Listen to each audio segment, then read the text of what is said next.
My name is Marissa Antonio, and my field placement is with Child Protective Services. I am switching from investigations where we go out on hotlines to alternative care, which is who works with the families and the kids after they're brought into protective custody.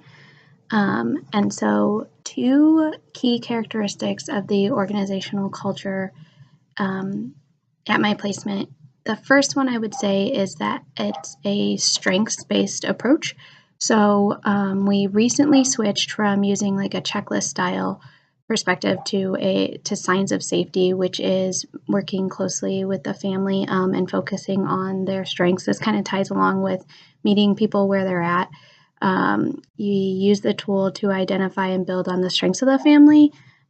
This is also started to be used across the entire multi-disc team. So the juvenile office and other community partners are using this tool as well, which is kind of beneficial because everything goes a little bit more smoothly and families feel like they're a part of the process from beginning to end. And so that's one of the biggest characteristics. That approach also, it goes side by side with how we're done with our reviews with our supervisors and things like that in the office among coworkers. It just creates like a more positive work environment. Also helps obviously build relationships with the family that we're working with. So that's one of the characteristics. Another characteristic is that my office truly focuses on the social worker's mental health. That's a new change that's happened within the past year.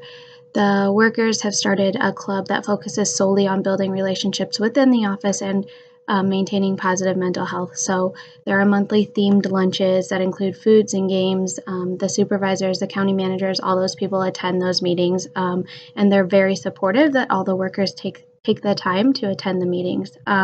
There's outings outside of work.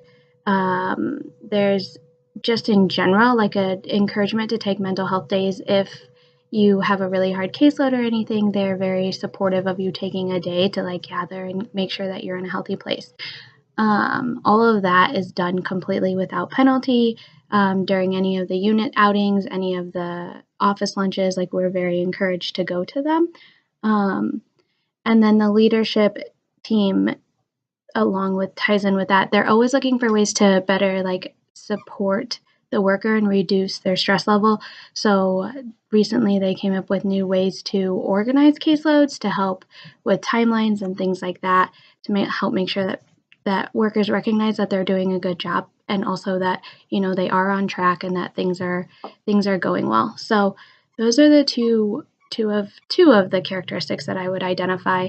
As far as the tribal leadership, I would say that the office is probably at a stage 3.